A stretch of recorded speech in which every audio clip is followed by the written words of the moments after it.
Bienvenue dans ce nouvel épisode de podcast de la voix d'une amoureuse. Je suis ravie de te retrouver aujourd'hui. Alors pour évoquer un sujet qui est quand même assez tabou, peut-être que c'est encore plus tabou que le sexe. Franchement, je me posais un peu la question en préparant cet épisode de podcast. Aujourd'hui, j'ai envie de te parler du deuil. Le deuil ou comment justement surmonter et vivre un deuil au sein d'un couple, dans son couple, parce que peut-être que tu vas y être confronté un jour, même si je te le souhaite pas évidemment, peut-être que tu l'as déjà vécu, voilà, peut-être que toi ou ton ou ta partenaire, vous avez vécu ou vous allez vivre un deuil, la perte d'un proche. Moi c'est ce qui s'est passé pour moi il y a quelques temps, c'est pour ça que je n'ai pas publié d'épisode, que je n'ai pas été du tout présente sur les réseaux pendant plusieurs mois, c'était pas prévu du tout, j'ai perdu mon papa qui est décédé, qui a eu un cancer du pancréas. Donc ça allait très très vite, ça a été une affaire de quelques mois et ça a été un gros chamboulement, voilà, parce que ça faisait quelque temps qu'on s'était retrouvés, on avait un peu perdu contact tous les deux et du coup voilà, je me réjouissais un peu de ces belles retrouvailles et quand j'ai appris sa maladie, j'ai tout de suite compris que ça allait se terminer assez rapidement. Donc on a essayé de tout faire au max pour pouvoir profiter de lui le plus possible, pour pouvoir faire en sorte que son départ soit le plus doux possible aussi. Et évidemment, ça a énormément touché mon couple, ça a été très challengeant et puis j'ai été accompagnée par mon partenaire tout le long de tout ce qui s'est passé. Donc il a vécu cette situation autant que moi, donc c'était un gros challenge de vivre ça et pour moi et de le vivre aussi en couple, mais ça a aussi été une grande chance, clairement, parce que je pense que c'est aussi grâce à lui, en grande partie, si j'en suis là aujourd'hui.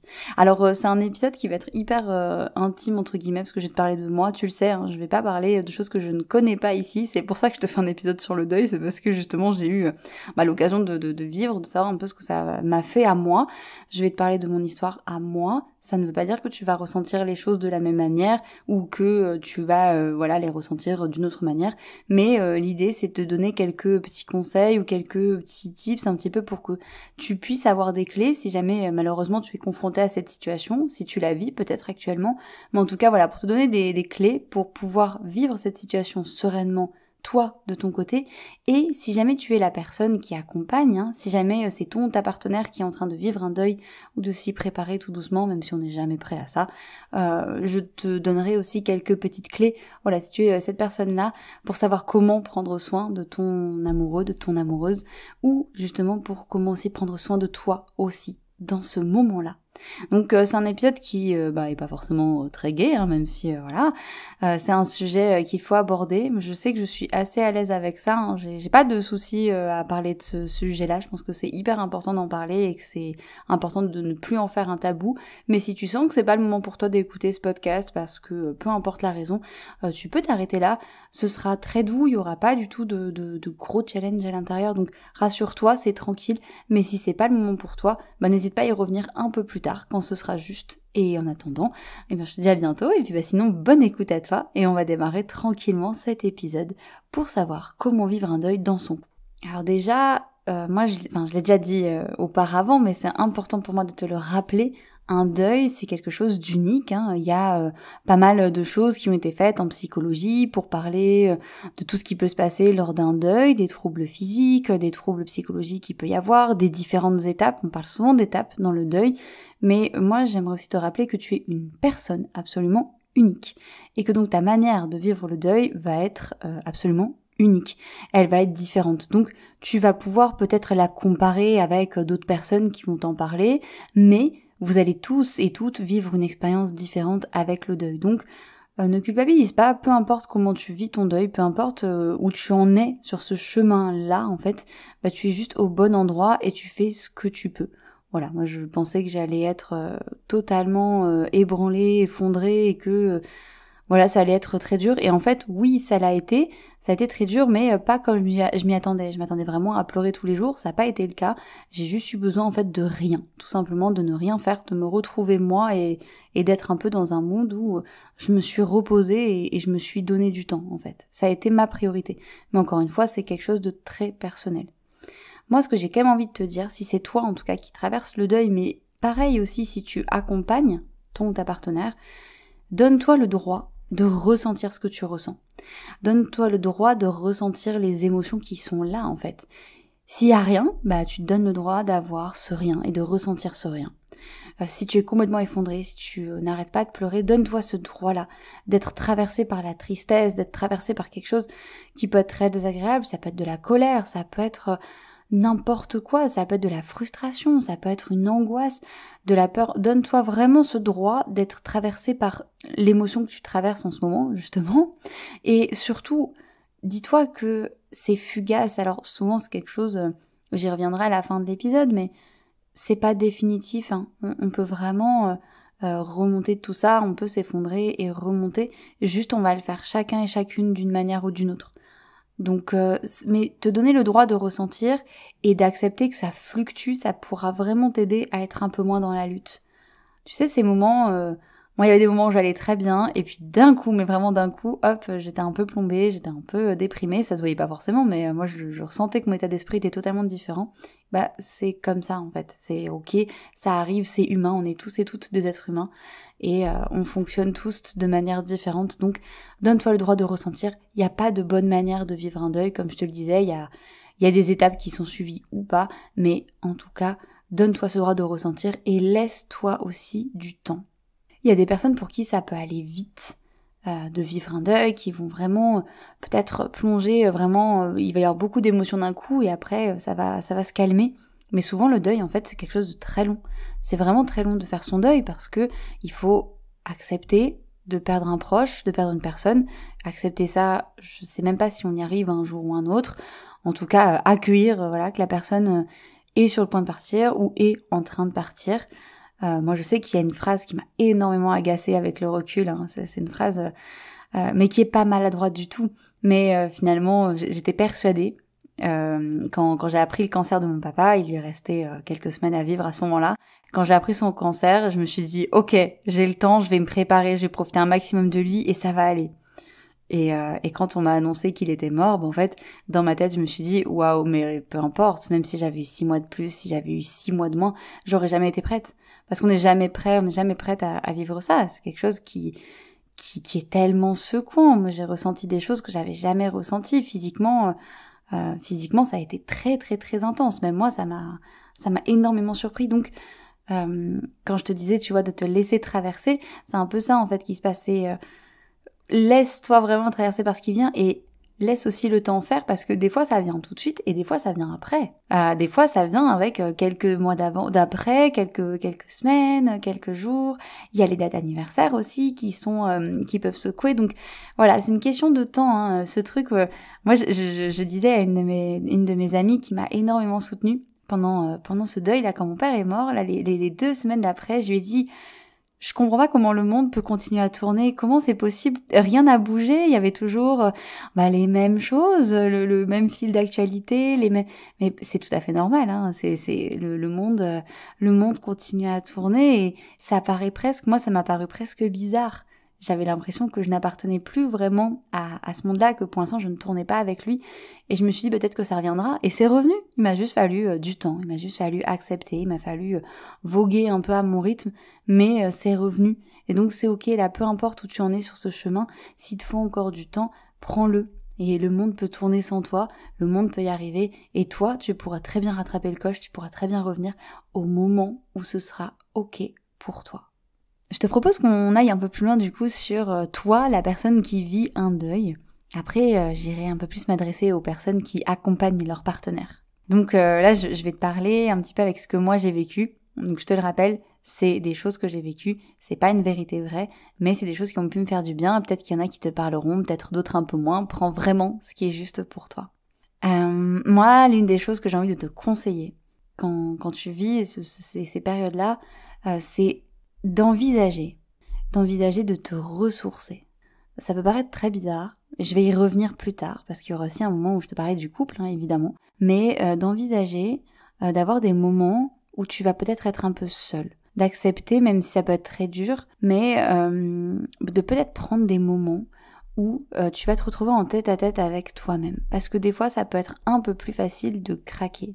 Alors moi j'ai craqué, enfin j'ai pleuré devant mes proches, j'ai pleuré à l'enterrement, j'ai pleuré avant, je pense que mon copain m'a vu pleurer à des moments un peu improbables, j'en rigole aujourd'hui, mais un jour voilà, il est allé faire le plein d'essence, d'un coup je me suis mise à pleurer, enfin voilà, ça venait comme ça et c'était ok, j'avais cet espace-là parce qu'on en avait parlé, j'y reviendrai après, mais en fait je crois que le moment où je me suis vraiment autorisée à craquer, et ben c'était un soir sous la douche, et je me suis dit ça y est, c'est terminé. Et vraiment, le fait d'être sous la douche, le fait d'être toute seule, de savoir que j'allais pas du tout être dérangée, pas du tout être sollicitée, ça fait que vraiment j'ai lâché énormément et ça m'a fait énormément de bien. Et ça a été la dernière fois où j'ai beaucoup pleuré, où j'ai beaucoup craqué parce que je me suis complètement lâchée, que j'ai laissé sortir beaucoup de choses. Alors là, c'est mon papa que j'ai perdu, donc ce qui était avec moi là beaucoup, c'était la petite fille que j'ai été, un petit peu ma petite fille intérieure qui était là, et je me suis dit, ok, donc il y a moi l'adulte qui suis brisée par cette perte, mais il y a aussi la petite fille en moi qui est complètement dévastée parce qu'elle est en train de perdre son papa et qu'elle l'a perdu et que c'est juste inenvisageable et que c'est terrible.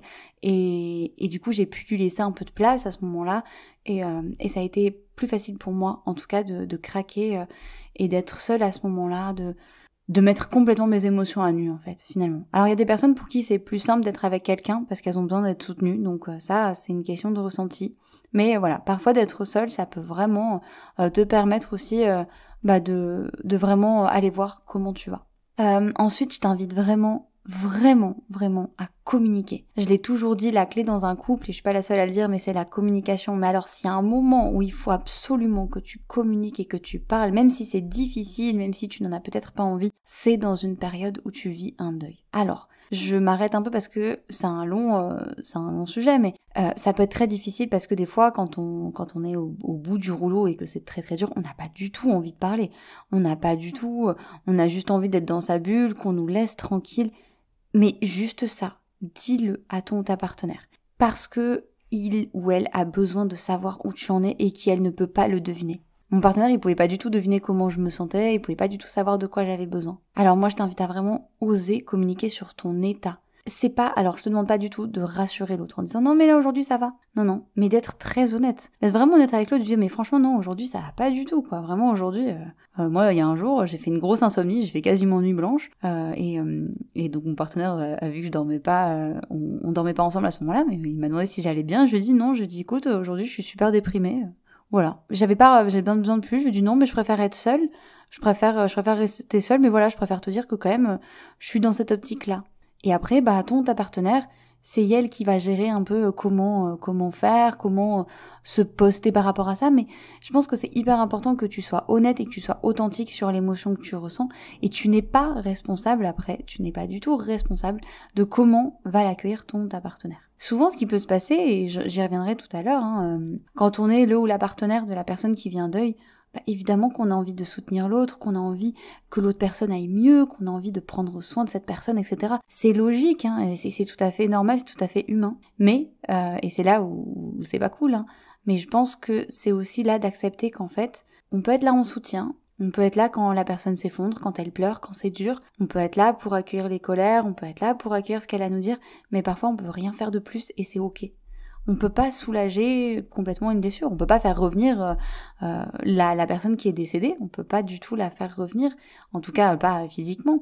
Donc c'est accepter aussi que ça va pas aller pendant quelque temps, que ça peut être difficile, que ça va être compliqué, mais que c'est pas irréversible. Ça va prendre, tu vois, le temps qu'il faudra, je parlais du temps tout à l'heure, et c'est un petit peu ça finalement. Donc c'est pour ça que c'est super important que tu puisses avoir un espace pour pouvoir dire comment tu te sens.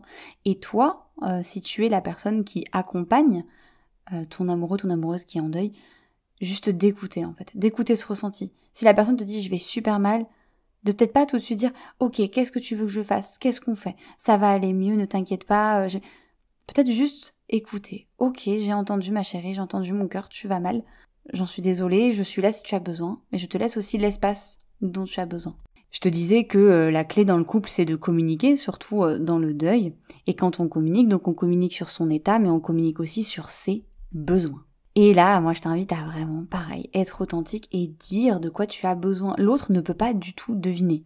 Et on a tous une réaction différente, que ce soit pour les deuils, hein, mais pour tout en fait, pour tout ce qu'on fait, tout ce qu'on vit. Donc là je parle du deuil, mais ça peut être pour autre chose. Mais en tout cas dans un deuil, je ne peux pas deviner de quoi a besoin mon partenaire, et lui ne peut pas deviner de quoi j'ai besoin. Mon partenaire, il pouvait pas savoir que j'avais besoin de me retrouver seule, il pouvait pas savoir que j'avais besoin d'aller marcher, il pouvait pas savoir que là j'avais besoin d'un câlin. C'est important. Donc tu peux, toi, aller voir ta partenaire et lui dire, bah là, j'ai besoin de ça.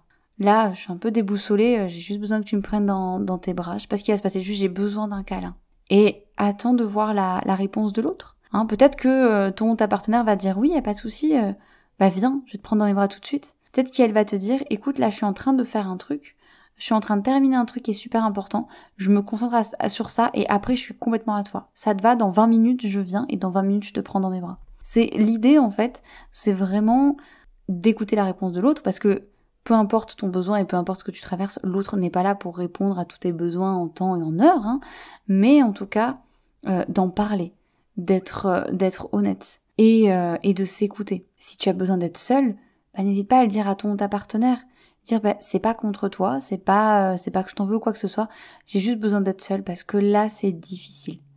Donc, j'ai besoin d'être seule et après, après on verra, je reviens, mais voilà, je pense que c'est hyper important de parler de ses besoins et je pourrais en dire souvent, mais il y a d'autres choses, hein. Il y a pas, moi je reviens un peu sur mon vécu.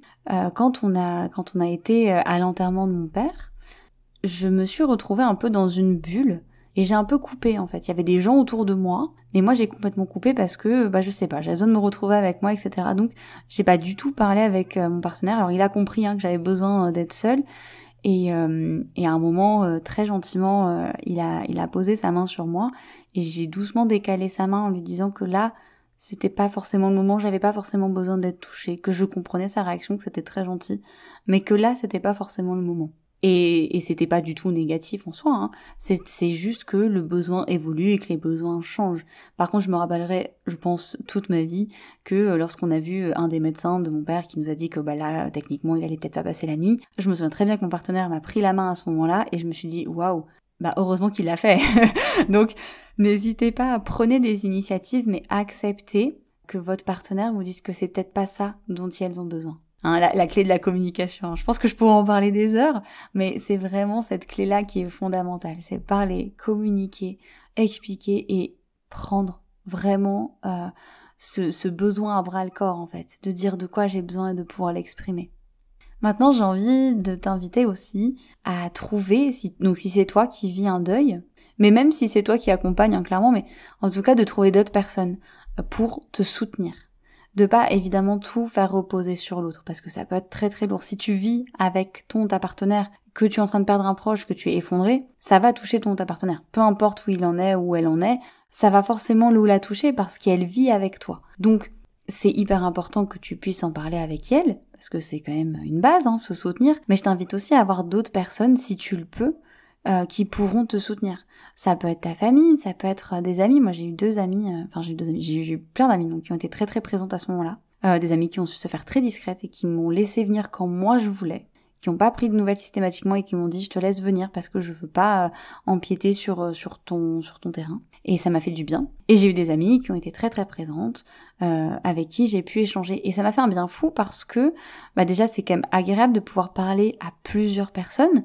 Ça permet de pouvoir parler un peu plus de ce qu'on vit, et puis ça permet aussi d'échanger, d'avoir d'autres points de vue, d'avoir aussi d'autres manières de soutenir, et chaque personne soutient à sa manière, et c'est aussi très beau aussi de se rendre compte que on peut avoir un bel entourage, donc que ce soit familial, amical, peu importe. Évidemment, je ne peux que te recommander d'aller voir les associations. Il y a beaucoup d'associations qui accompagnent au moment du deuil, que ce soit lors d'une annonce d'une maladie grave par exemple, ou même pour un deuil soudain, hein, après un accident ou autre. Il y a des associations qui proposent des groupes de parole ou qui proposent des temps d'écoute personnels où tu peux aller parler avec quelqu'un qui est formé justement à tout ce qui peut se passer dans le deuil, et tu peux discuter avec cette personne et vous pouvez parler de tout ce que tu traverses. Et ça fait vraiment la différence. Dans une association avec un groupe de parole, tu vas rencontrer peut-être des gens aussi qui ont vécu la même chose. Et ça peut vraiment te faire du bien. Je reviens sur mon expérience. Moi, je l'ai pas fait tout de suite parce que j'étais pas prête. Et je me suis dit, si là, je vais voir une association, ça va être hyper dur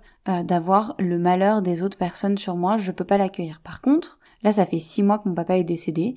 Enfin, ça fait 4, et dans 2 mois, je vais pouvoir intégrer un groupe de parole, et j'en suis super contente parce que je sens que ça va m'aider pour les fameuses dates d'anniversaire, pour Noël, pour plein de choses. Ce sera quelque chose de très bénéfique de pouvoir parler avec des gens qui ont vécu, qui ont traversé un bout de ce que moi j'ai traversé finalement. Et ça, c'est absolument primordial, et c'est absolument important. Donc surtout, essaie si tu le peux, d'avoir d'autres personnes ressources que ton ou ta partenaire. Pour le ou la préserver, c'est hyper important. Et si tu es, maintenant je vais m'intéresser aussi un peu à toi, si tu es le ou la partenaire qui accompagne l'autre en période de deuil, toi aussi, n'hésite pas à aller discuter avec des amis, à aller discuter avec de la famille, parce que ton ressenti compte absolument autant que celui de l'autre personne. C'est vrai que moi j'étais très très focus sur moi, sur ce qui se passait pour moi pendant ce deuil. Par contre, on a eu beaucoup de discussions avec mon partenaire où moi j'ai eu besoin de savoir comment il se sentait et où j'avais besoin d'être sûre qu'il tenait le coup, que c'était ok pour lui et qu'il pouvait se ressourcer. C'était hyper important pour moi parce que l'idée c'était aussi que lui puisse se sentir le mieux possible. C'était hyper important. Et c'était hyper important pour moi qu'il me pose ses limites. S'il y avait des moments où il n'était pas forcément dispo pour qu'on en parle, c'était ok, on le faisait un peu plus tard. Et c'était hyper important pour moi, d'où le fait de parler des besoins, mais voilà. Les dernières fois où j'ai vu mon papa, c'était donc à l'hôpital. Il était sous morphine, il était inconscient, et mon partenaire m'a dit « c'est trop dur pour moi ». Il m'a dit clairement, il m'a accompagné, il a été très gentil, il m'a accompagné les premières fois, parce que moi j'ai cru que j'allais jamais pouvoir faire ça. Finalement j'ai pu le faire, d'aller le voir, de lui parler. Alors je chuchotais parce que je sais pas, ça me rassurait un peu plus. Mais en tout cas, j'étais un peu dans, j'avais besoin que mon partenaire soit là. Et je me souviens que la toute dernière fois où j'ai vu mon papa, donc quand il était vivant, mais du coup inconscient, mon partenaire m'a dit, je me sens pas trop de rentrer, je préfère t'attendre dans la salle d'attente. Et je lui ai dit ok. Et du coup, je me suis retrouvée toute seule pendant 10 minutes et ça a été magique, hein. Ça a été vraiment 10 minutes qui ont été très belles. Donc non seulement ça a été une opportunité pour moi d'avoir un peu d'intimité avec mon père, mais ça a été aussi important parce que j'ai entendu aussi le besoin de mon partenaire qui était que là, c'était une limite pour lui. Et ça, pour moi, c'est super important. Donc, je t'invite à penser à tes besoins aussi, même si tu peux te sentir moins légitime, je t'assure que tu l'es tout autant, je t'assure que ta légitimité, elle est tout autant précieuse, tout aussi importante, voilà. Donc, surtout, pense à ça et vraiment, tu es totalement légitime avec ça. Et donc, n'hésite pas à te ressourcer, à avoir des amis près de toi, de la famille, du soutien. Vraiment, c'est super important. Voilà, et j'ai envie de conclure en te donnant un autre tips qui, moi, m'a fait du bien. Peut-être que ça marchera pas avec toi, je ne sais pas. Je te souhaite que ça marche parce que moi, ça a été vraiment précieux. Ça a été de prendre du temps dans mon couple, de prendre du temps de qualité et du temps où j'ai lâché tout ça. Alors, comment on a fait ? Déjà par des choses toutes simples.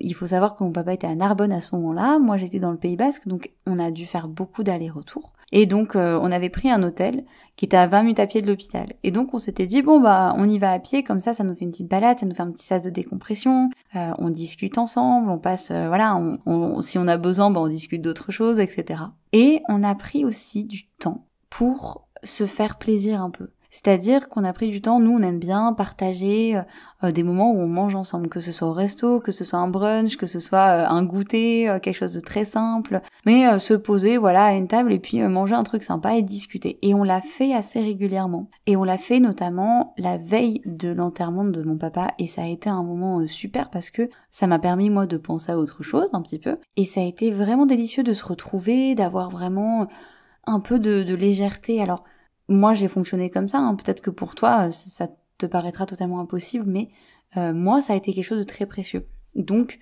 pourquoi pas un temps de qualité. Alors là j'ai parlé de sortir pour boire un verre ou manger quelque chose, mais ça peut être aussi juste se faire un gros câlin, regarder un film en amoureux, prendre une soirée où vous allez voir des amis aussi, hein, ça on l'a fait, un jour on s'est retrouvés avec des amis, on a passé un super moment à bien rigoler, bah voilà, c'est une ressource, hein, ça fait du bien. Donc toutes ces petites choses-là, bah ça peut faire vraiment du bien à ce moment-là, de pouvoir se retrouver, mais même si c'est juste 5 minutes, hein, mais c'est nécessaire, hein, c'est important, et ça fait pas de toi quelqu'un d'égoïste, d'inconsciente, c'est hyper humain de devoir et de vouloir se ressourcer et prendre soin de soi.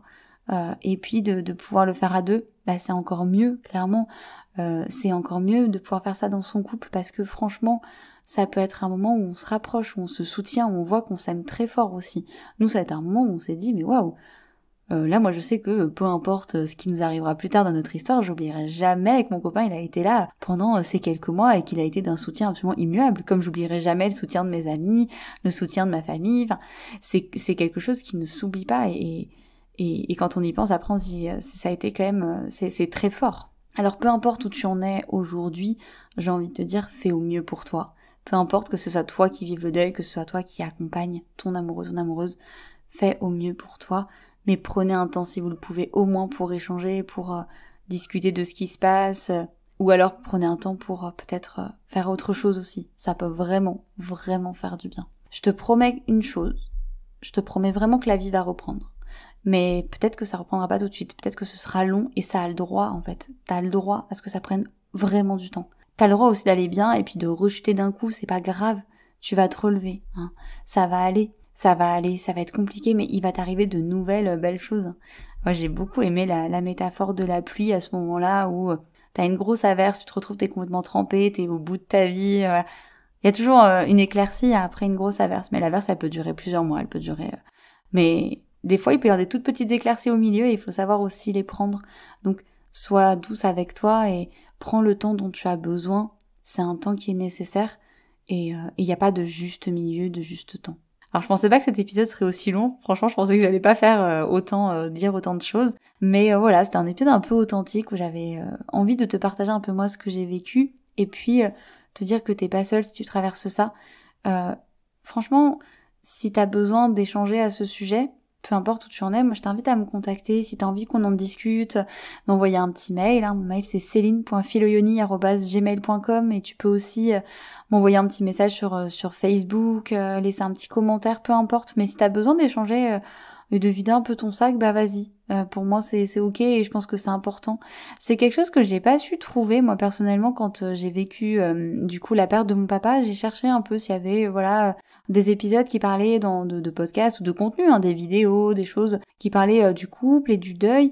J'ai pas trouvé grand chose. Il y a quelques éléments sur le deuil périnatal, donc ça c'est super aussi, c'est important d'en parler. Mais c'est vrai que sur le deuil et sur comment on s'accompagne en général, il n'y a pas grand chose à part voilà les gens qui disent qu'effectivement c'est une crise, hein. Effectivement c'est une crise quand on vit un deuil dans son couple et quand c'est le proche, quand ça vient d'une des deux familles, mais ça peut être aussi quelque chose qui va nous rapprocher, qui va faire du bien. Moi je vois toujours les choses un peu en positif, hein, mais voilà et surtout pense à toi, ne repose pas tout sur l'autre parce que c'est trop lourd à porter. Donc ose demander de l'aide si t'as besoin qu'on échange à ce sujet, même si je suis pas spécialisée, je suis pas formée, j'ai juste mon bagage à moi, mon expérience, je suis quand même la bienvenue. Et puis dans tous les cas, si cet épisode t'a parlé, voilà, même s'il était un peu décousu, même s'il était un peu à l'impro, eh bien n'hésite pas à me le dire, n'hésite pas aussi à le partager s'il y a des personnes autour de toi qui pourraient être touchées par le sujet. Et puis c'est un épisode qui peut être intéressant même à écouter quand tu n'as pas vécu ça, mais voilà, tôt ou tard, on sera forcément confronté à ça, hein. Moi, franchement, je pensais pas que ce serait cette année, je pensais pas que ce serait comme ça, mais voilà.